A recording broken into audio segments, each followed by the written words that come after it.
So I'm here with Remington to talk about the new Alex Garland movie, Civil War. Um, so Remington, I want you to just I was so excited to talk to you about this movie because I got out of it and I said I need to talk about this with someone because I have so many mixed feelings about it. I was so excited for it. So just give me like your initial impressions, what you thought about the movie overall. What's like your overall takeaway from it? So when I saw it late on like an 11 p.m. show in an IMAX in New York City. So you can imagine what this is like. That this so Yeah. I saw it. I am taking it in. And so what I was left with is I was left with a movie that is in its presentation not surprising that this represents one of A24. They announced, I think you might remember this in like 2023, they announced that they want to pivot to like these big blockbusters because they think that they make money, Right. that Yep. they're looking to diversify their portfolio, so to speak. And so it is not surprising to me that this would be a first choice for them to pivot. You were given a movie that has a lot of explosions, right? They're big pops. You feel them. Right. There's a lot of big action sequences that are very well executed. It has an interesting score and soundtrack. But you are ultimately, like a lot of these action blockbusters, left with a screenplay that, in my view, is quite hollow, is Mhm. quite obfuscatory, and in ways that, as I've learned more about the movie, I actually find quite repulsive personally. The Okay. more I learn about it, so that's what I get. It's an exciting watch, but it is ultimately dissatisfying in everything that it brings to the table beyond these like fancy set pieces, I guess you could say. That's Yeah. me.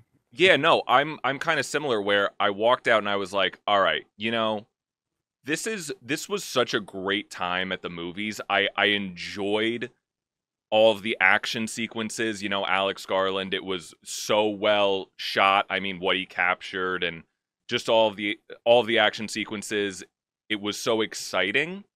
And I Hmm. was taking out the fact of the big the big elephant in the room around this movie is that it doesn't get into any context whatsoever of why this war is being fought and what caused all of this to happen. It doesn't get political really in any sense or what they're actually fighting about. So like if I take that out of it, which is not a small thing, that's a huge issue that I truly at the end of the day feel like just feels like a cop out. I'm just like, all right, this is this was still a really exciting thing to sit through and watch and enjoy. But then you start listening to all of the interviews that Alex Garland's Yeah. giving about this movie, and Yes. and I'm like, okay, all right, so this is let's take it at face value that this is not supposed to be about what is he actually trying to make this movie about, right? And then he just keeps talking about how it's really about journalism. And when I kind of think about it and think about, okay, so what is this movie saying about journalism? Or what is all of that rings really hollow to me too. So I don't know, we can get into it, but what is your I guess we'll just start with what's your reaction to the idea of it doesn't get political or doesn't give you any of that context? Were you just as like disappointed with that or did you accept it? So on my first watch, I found it frustrating, right? Mhm. So it's kind of like all throughout the movie, you're sitting through it and you're like, what is anyone's motivation? Right. What are they feeling about this? How does this inform the way that they're going through? What are their goals? And it works its way up. So it's like it starts with the characters, right, who are just going through this sequence of events and they are not given the opportunity to like react to what's happening substantively. Like you can see it on their faces, obviously, that they're messed up by everything they see, but you don't hear like, oh, that was crazy, that shapes my feelings on this war, or that reminds me of this feeling I had or this sentiment I had, or wow, I remember when this broke out, and that's just like this other thing like a normal human being would do. Right. They just kind of experience it and then move on. And then it builds its way out to where it's like, okay, so we know that the president he took an illegal third term and he disbanded the FBI. Okay, how does that inform Texas and California's opposition to him? How does Right. that inform what's going on in Portland? How does that inform what's going on in Florida? All right, where we're so deprived of politics and we're so deprived of just context, not even just politics, just like Right. actual context, that it's like, okay, so if we accept that Jesse Plemons' character is like the insert Trump supporter, right? Okay, Right. how does that inform his relationship to the conflict at all? Like Right. he mentions are all on different sides. As the states are like, oh, these are American. It's like they're all on different sides. We don't know who he's affiliated with. We don't know why he was digging that mass grave. We don't know how it fits into anything, the shape of the war from what we know. It's just like very confusing. And when you learn his reasons about why he did this, I just ultimately find them dissatisfactory. So I don't appreciate it. Is what Right. what I was saying. It's it's weird, like, so where I come from it is, uh, yeah, like I really was just kind of waffling on like, is this a cop out? Is it like, because I'm also thinking in my head, how would you do this differently where you get political and you give the context and everything? Like, how would you do that without? I'm not saying that you don't need to make it polarizing. It would definitely be polarizing, but how do you do it in a way that doesn't? I don't know how else you would do it. But I'm thinking like, well, you could make up like reasons as to what was the initial fighting, and I just feel like so much of the marketing around this movie is capitalizing on that anticipation of like, oh, this is gonna be the poster, Civil War. The one of the main marketing promotional materials for the movie was that image of the map of America, and like here's Texas and California and all these different, factions of America. So it was really signaling to audiences that like, no, this is what the movie is going to be, and you don't get any of that. And I heard in interviews, or I think I was listening to a conversation with Nick Offerman about the movie, and he brought up, the whole thing that everyone's talking about with, well, how would California and Texas of all places get along, right? That's a big talking point that everyone's talking about. And Nick Offerman basically was saying like, well, seeing like, oh, Texas and California, those are two states that obviously would never get along. So that's supposed to signal to you that clearly this is not a recognizable America. Like this isn't the real America that we live in. This is a different America in an alternate universe, basically. Like, and all of this just sounds so cop out to me. And it just all it's like it feels dishonest, of what the Mhm. movie was selling itself as, you know. So yeah, again, even though I felt like what this movie did so well in a 2-hour runtime is show you just physically what would an American modern Civil War look like.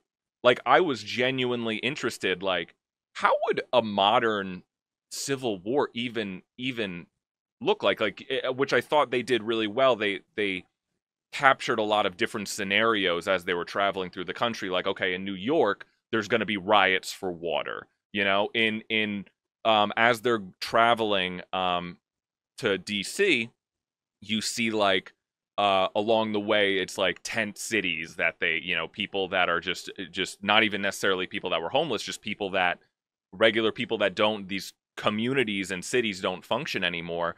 and then there are other cities like in Middle America that maybe won't be affected as much, and the battles are going to be fought in like empty strip malls or just open parking lots.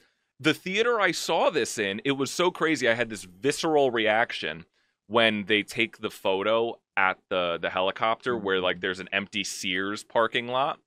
And where I was seeing the movie was in a theater in a mall that like no longer exists. The theater was the only I walked out of the theater into my car, and that was literally my whole surroundings was just miles of empty parking lot. And I'm like, "Oh, this is where the battles would be fought in modern America, in just these empty parking lots in empty vacant strip malls." So, I felt like they did do a really good job of actually showing the machinations and the different varieties of what it would look like, and then they go to the one town where it's, they're just kind of ignoring it, but there's still like sniper people. Yeah, you know what I mean? Like I was really satisfied in that aspect. I thought they did a really efficient job of showing me what that would look like um in a 2-hour span. What did you think about all that stuff? So, in the question of is it a cop out? I've taken the time to uh, dig up all these interviews that Alex Garland has given on this movie because I'm like, how do you make this thing? How are you coming at this thing? Mm-hmm. And I don't. Maybe A24 uh, put some. Maybe A24 wanted a movie that could appeal to a broad audience. Maybe that's true, but I do think that Alex Garland had something that he wanted to say with this. So I'm not sure that it's a complete cop out so much as it is a muddled vision. Right. Personally, Yeah. No, that um, makes sense. which, which is like I think that he is confronted with two um, mutually exclusive ideas in his head where he has a clear takeaway from the events of 2020, from all the protests and Mm-hmm. everything, that he's trying to communicate because that's when this was written. It was written before January 6th. Mm-hmm. And versus he also has this idea of that he wants to celebrate journalists, and he thinks the best way to celebrate journalists is to uncritically adopt a like frame of like objectivity because that's what he thinks that that's what he thinks the best way journalism is done, which is why in his explanation that like the politics and the hard questions and the context. Well, that's why that's all muted. He's trying visually to communicate to you, like kind of like how you would construct like an article where it's like, okay, we have these sequences that you see, and we can lead you point A to point B to point C, but the actual questions being asked, that's for everyone else. Kind of speaking to that scene with the elder journalists after they witnessed the looters being strung up, and they're like, "Oh, those questions aren't for us. We're here to document." Essentially, that's kind of what he's getting. But the problem with these two ideas, where he has a clear message, versus which is if you dig into the interviews, I don't think it's communicated in the movie well. But if you dig into the Right. interviews, his message is centrism. That's what his message is. His message is we should be centrists. Um, that message is lost and muted, and you are left with flat characters because you've coded it with this lens of like imposed objectivity. So I think you lose a lot. So to me, it is not a cop out. It is just a muddled vision. And I don't know if he maybe got the feedback he should have when he was, focus grouping it and Right. doing tests and stuff, or anyone on crew who could have said, "Hey, maybe we should rethink this in the edit at times." That's where I would land on that question.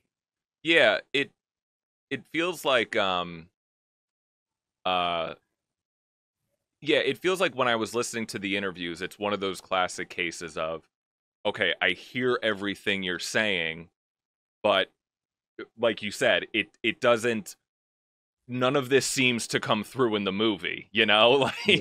like you're Yes. explaining Yeah. all this stuff and I'm like, I didn't see any of that in the movie. Well, not Yes, any of it, but yeah, like you said, it's so muddled. So yeah, like right. So then we get into the idea of okay, like this movie is really meant to be about journalism. Um, so first of all, I guess one of the things I'm thinking of is because I do think it actually is really interesting. Just again, I'm talking like practically how these sure. characters are working within this context of the movie. Like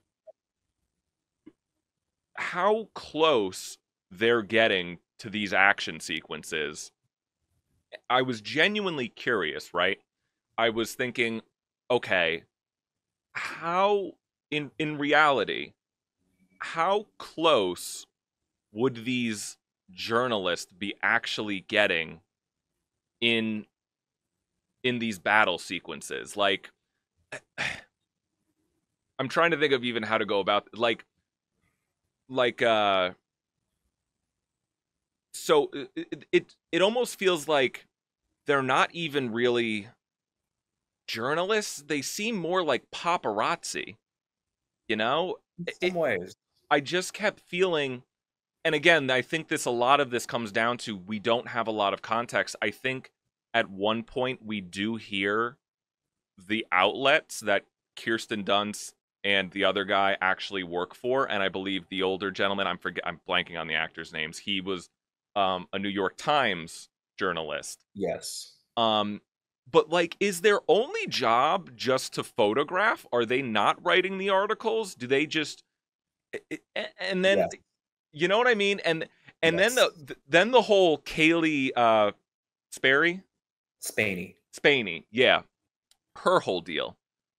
I'm thinking, does she work for an outlet or is she just like a freelancer? You know? Is it weird that this was bothering me? Like I'm like, No, you're asking the right questions. This is another gripe that I have with the movie. So it's like, okay, so we if we because accept the response, which is like, oh, you guys, you're just mad because he didn't have any of your little politics in it. You should engage with it on its own terms. So we engage with it on its own terms, right. which So is like now I'm like this is supposed to interrogating be yes, the yes, it's supposed to be journalist the celebration aspect. of the journalist. Yes, so let's look at it on those terms. I don't think this movie meaningfully engages with the journalistic process at all. No. Like, I don't think it asks, like, what are the questions a journalist would ask in this situation? How are they engaging with their editors? Right? We get a brief conversation where they're like, I've referred to this before, but where they're like in the car, where it's like, oh, it's not for us to ask those questions. You kind of just have to like take the photo, send it off, and move on to the next assignment. And there's no point where there's a question of how did our profession get this way? Is that really the best way of doing things? How does that relate to the conflict? There's no question of what is our editor looking at for us? Because they would all have editors, right? Who are like, this Right. is the things we want to see. Go get those things. This is what we like. This is what we don't like. There's no interrogation of who your audience is, which is a big part of like being a journalist in today's Especially media. right.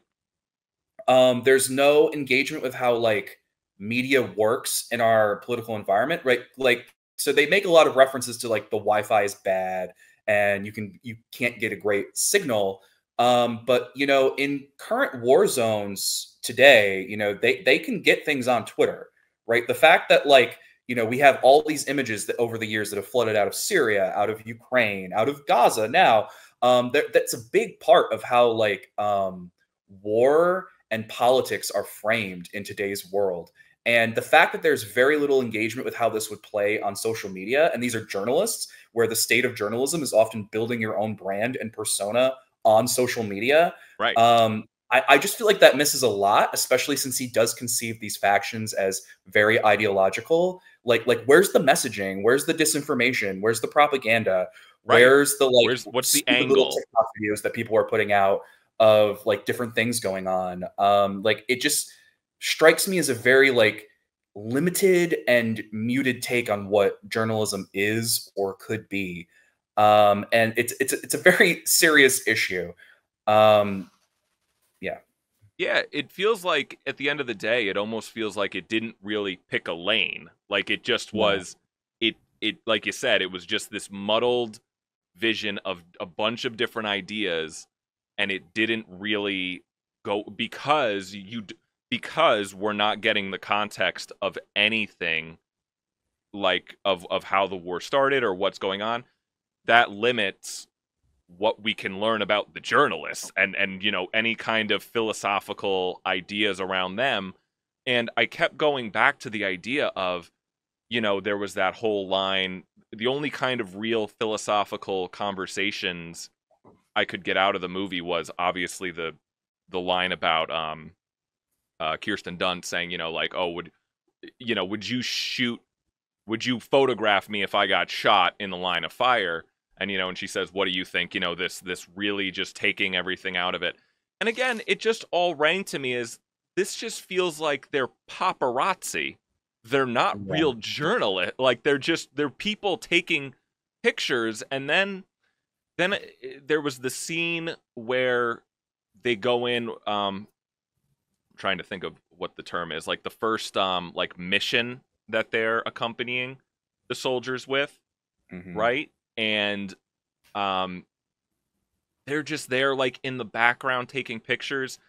And then there is, because then my brain starts going, because I am interested in this subject, right? Like Yeah. I am like, oh, like in real life, would journalists actually be accompanying soldiers this close? And Um, I think there are some cases where maybe they would. a lot of war correspondents do embed.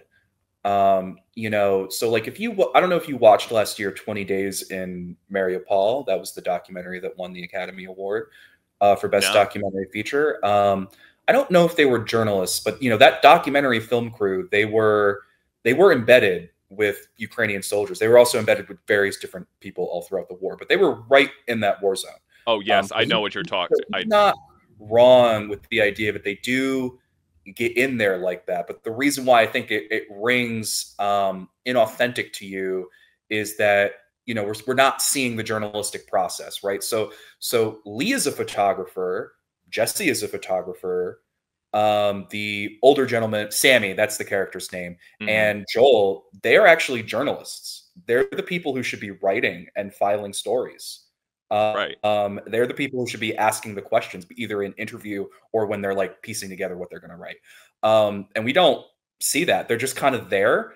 Joel's job in this movie seems to be to put like a protective arm on Kaylee Spaney at various different points of the movie as they're moving through action sequences, and then having like these like tripped out faces after every violent sequence. Like that seems to be his number one job in this movie. We don't really see anything. We don't actually see him behaving as a journalist until the very end when he asks that final question of the president.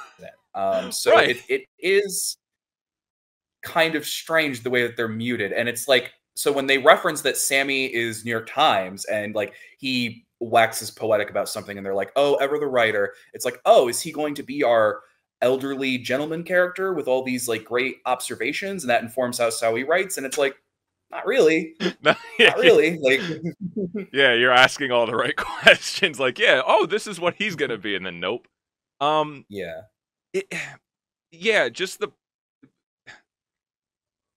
practical ideas of going in, like, because again, then I'm turning my brain to, okay, let's see what this all would look like from the journalist point of view, and because then I'm asking the question, like, okay, so they're neutral, supposedly they're neutral throughout this entire thing, right? They go in. Again, I'm thinking back to that first encounter that they had where they accompanied those soldiers. And I did listen to an interesting interview that kind of did address this question, of like, why would soldiers let these random journalists accompany them? And they did say, it is common when you're engaging in a revolution, you would want that to be documented and get your message out to the people. And I was like, okay, that makes sense to me, right?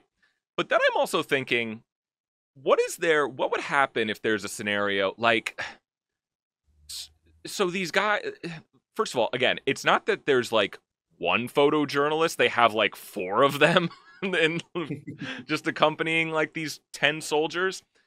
And then they like I wanted to see a scenario like, okay, so you're neutral, but you're like you are affiliating yourselves with this one side, right?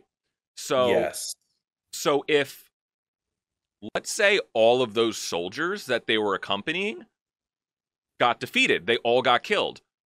Would they like just stand there and be like to the other guys like, "Oh, we're neutral, we're press," and just pray to God they don't execute them? Like, yeah, That's basically what they would do. Yeah, that's it's such an interesting dynamic. War is like that whole aspect of war, and just this idea where like, they always have the press um uh vests on, and like just thinking that is like some like sacred cow of war, like, nope, you don't shoot the press. Like it Mhm. it was just, again, it didn't feel like it really engaged with any of it at all, because I do, on like just a visceral level, I feel like that's a very interesting dynamic to really get into. Like, I wanted to see what would happen if, and again, they do in the final attack on the White House. It's like, yeah, you're neutral, but you're basically with this one side, the revolution. Yes. And what if they all got shot down in that instance? I wanted to see like what would you, because you came in with this one side, and then there's just, I don't know, I'm thinking specifically about the at the very end when they shot the one representative woman before they got to the president's office. Yeah. And she got like a picture of that. I'm like, God, would you really be getting photos of that? Like someone getting gunned down like that? I don't know. I mean, they do in bed, and they do get pretty close. I don't pretend to be like an expert on Right. Me, this, me neither. but It was just um, that was the yeah, stuff that was more interesting to me, that I just felt, no, yeah. And no, part, yeah, and I think you're right. I think that there doesn't seem to be an engagement with so a very real world issue for journalists today in 2024 is journalistic safety right. overseas. Right in Gaza, there are over 100 journalists that have been killed as part of that conflict. Mhm. There are all kinds of stories of journalists who are getting like arrested and captured in Russia for like reporting on Ukraine and also like Russian government activities. Just to name a few examples. So there's not really an engagement with like what are the issues the journalists are facing in this war. They do mention it's like, oh, no one's got an interview with the president because he hates journalists, and it's like shoot on sight. Okay, so beyond that, we don't really know um, what are the Western forces' feelings on journalists. A bunch of them are Texans, right? Right. What in Jesse if Jesse Plemons is our stand-in Trump supporter character, well, if he's MAGA, they hate journalists, right? They call them enemies of the people all the time. How does that inform the scene when these people immediately identify as press? Right. We don't really get a lot of that. And so I think that you're right. It does just really ring hollow and doesn't get to what's happening. Where while their coworkers, I don't remember the character's name, but the Asian Mm. journalist and her partner who are like doing the like broadcast during the siege of DC, who are they say are embedded with um, they are embedded with the Western forces. But whereas like what it seems to be with like Joel and Lee's situation, where they're rootless, they're going around to every faction and just like hanging out with them and even slapping five after they kill some people, like what you Right. saw in that first battle, and are just kind of like, oh, did they just gun down those prisoners of war? Well, I guess that just happens, isn't it funny? So I don't think there's really an interrogation there. Right. No, exactly. Yeah, and that moment when, like you just said, when he's like bullshitting with the guy like after they Mhm. just captured all those people and executed them. I get that. I was like, "Oh, okay, it's establishing that this guy has a relationship with this soldier." And again, he's like he's like, "Man, you really did good out there today, boys." And like meanwhile, it's like if if he got shot down as a journalist, he would have been like, I can't interfere. You know, like it's just this. Yeah. I want to like I wanted that to be explored more, and then it's like, well, then you're not being neutral because you're using you're creating like networking and getting yourself into these like embedding yourself into these different forces, and I don't, and then it like again they all just rang like they were so much more just like freelancers because like you said the one Asian reporter with the glasses at the end that's embedded in that whole battle, they were actually like wearing military uniforms, you know, and she was like Mhm. broadcast like that made more sense to me where it's like okay, she's a part of their military at least to some degree.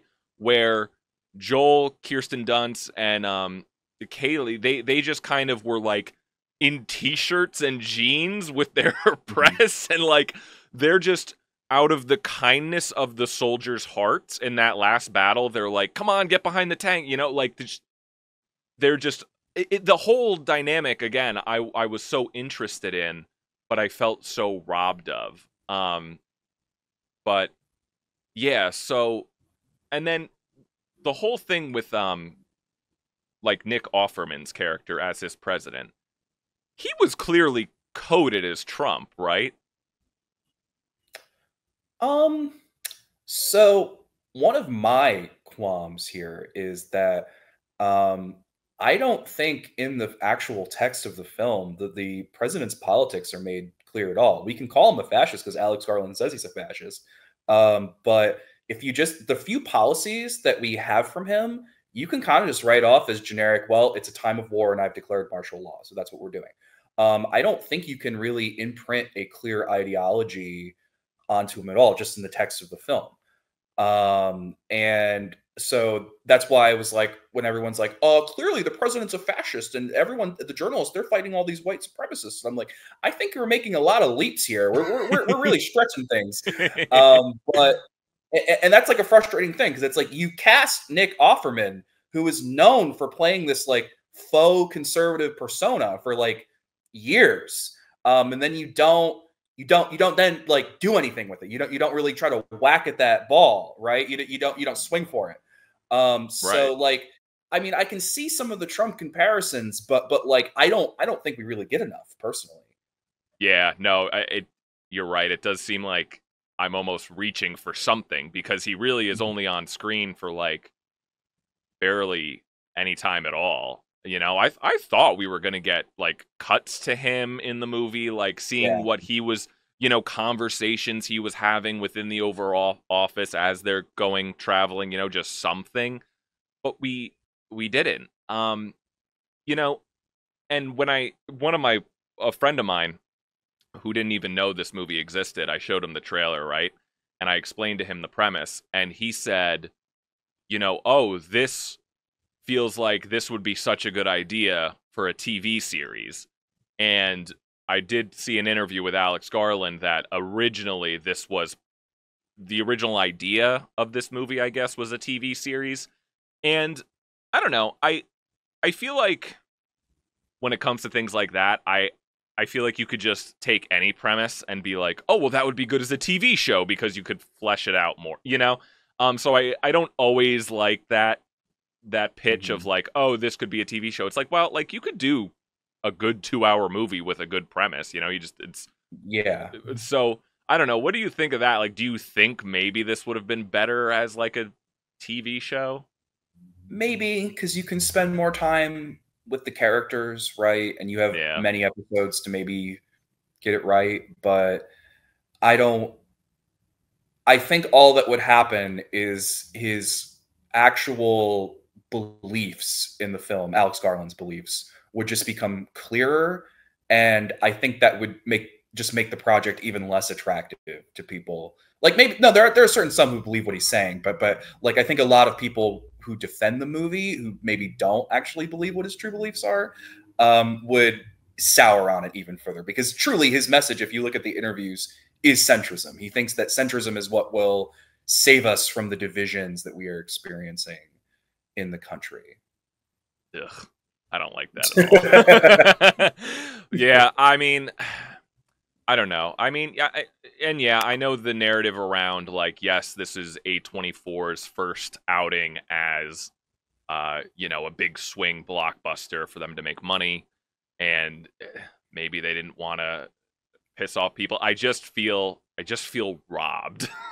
Yeah. I just feel like this was such a missed opportunity, even though, again, it was so beautifully shot, such a good experience in the movies, just on a purely like what I'm watching level was so satisfying. I mean, that ending battle, again, it's just so many comparisons. Like, they literally stormed, they did January 6th. And it's like, give me something here. Give me I know.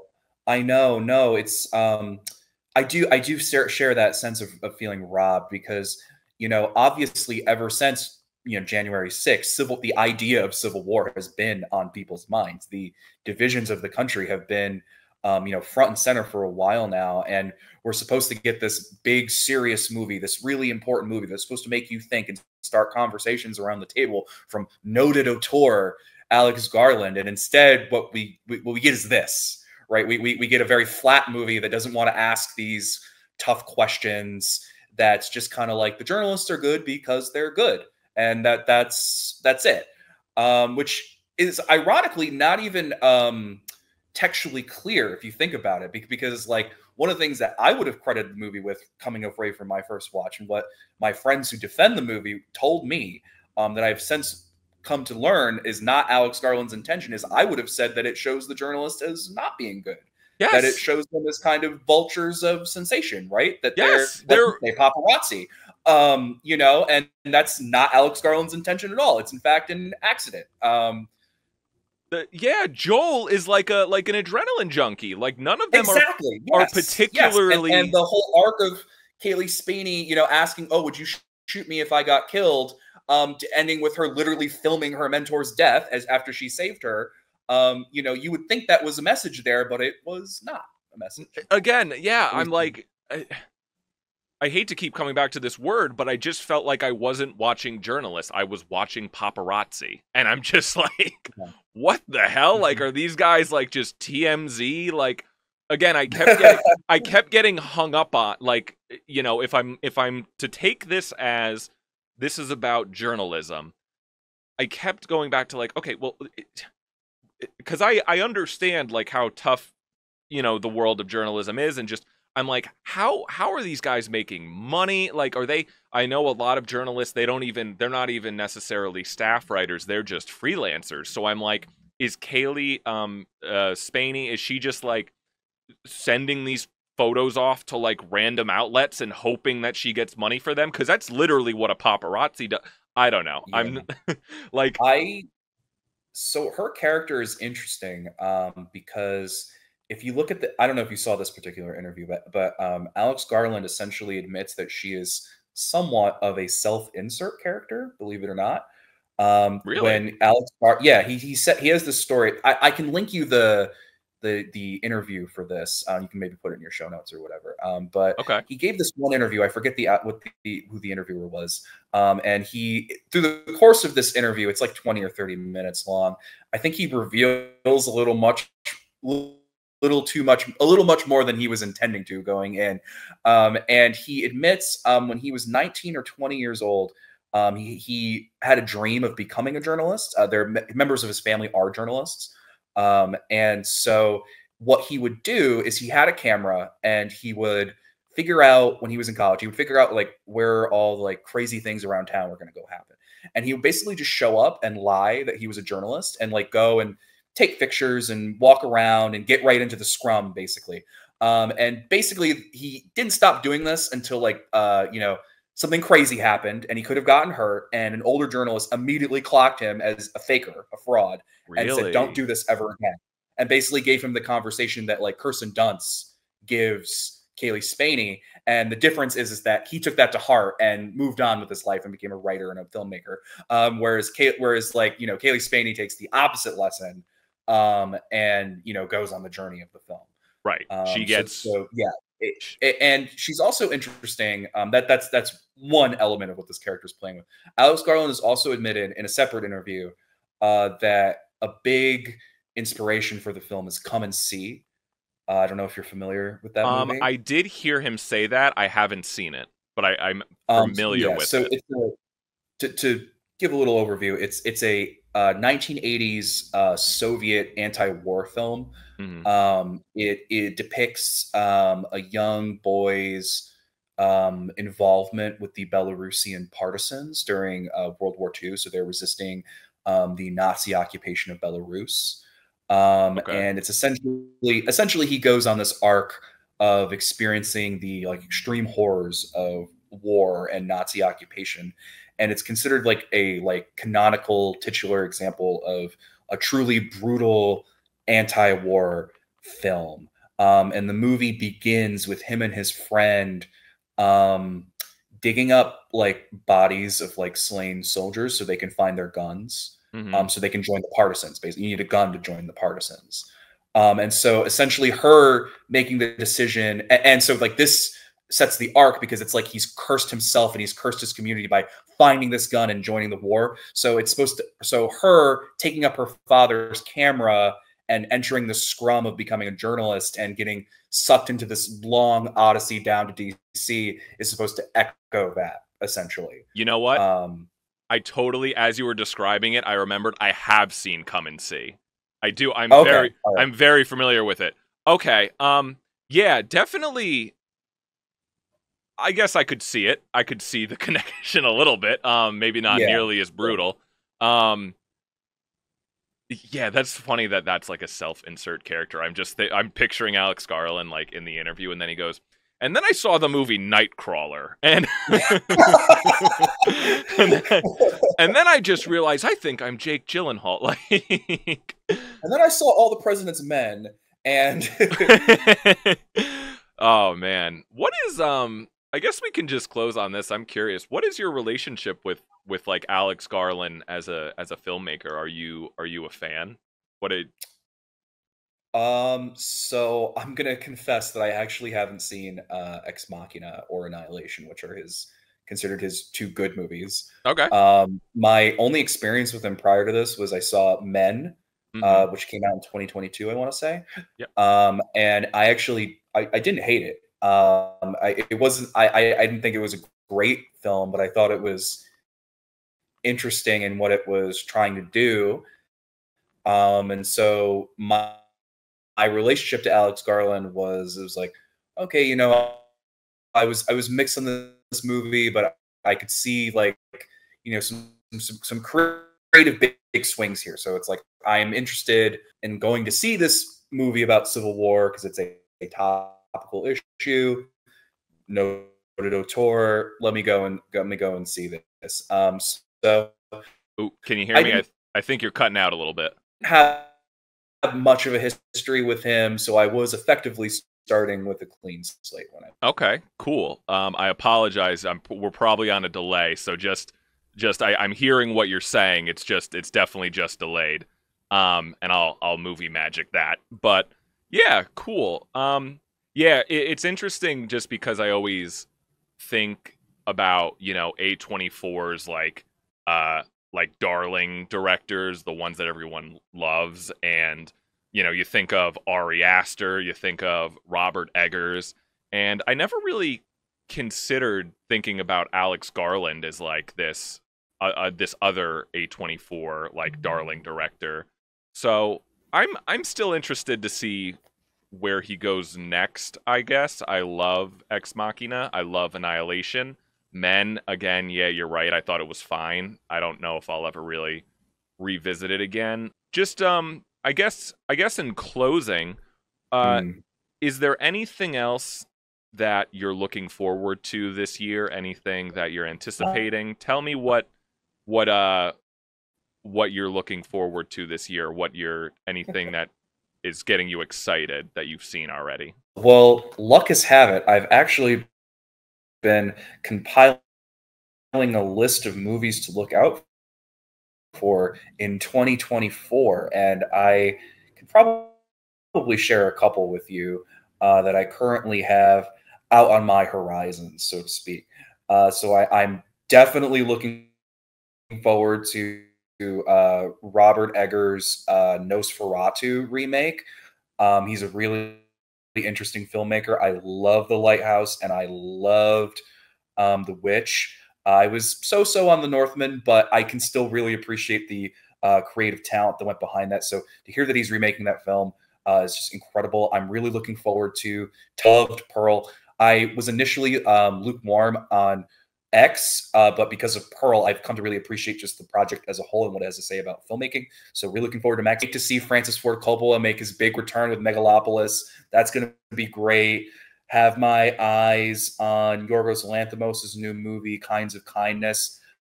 And then the last one that I think I would say that I'm really interested in is I forget the filmmaker's name, but they made Holy Spider, which I don't know if you saw 2 years ago, but they have a movie coming out called The Apprentice. It is a movie about Donald Trump set in the 80s, starring Sebastian Stan as Donald J. Trump himself.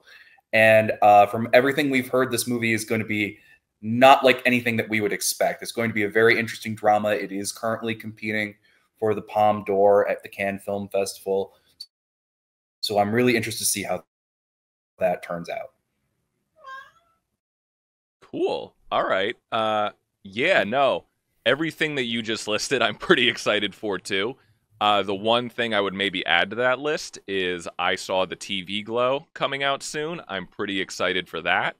But yeah, anyway, sorry we have a little bit of these audio issues. Maybe we'll get it figured out for next time you come on. But Remington, thank you so much for being my first official Oh, guest. and also want to throw in, I saw the TV Glow, which is Jane Schoenbrun's new film. I really loved We're All Going to the World's Fair, so really looking forward to our next movie. Yeah, just Their next tell the movie. people where they can find you, and anything you want to plug, and yeah. Yeah, no, I was really great to be on here, Dan. I was really pleased to be your first guest, and I hope that's the beginning of something else. Well, you can find me on Twitter. I go under my own name, Remington Spore. I am at Angrier every day because aren't we all? But yeah, that's where you can find me. You can find me on Twitter, or as Elon likes to call it, X. All right, man. Thank you so much. We'll see you next time.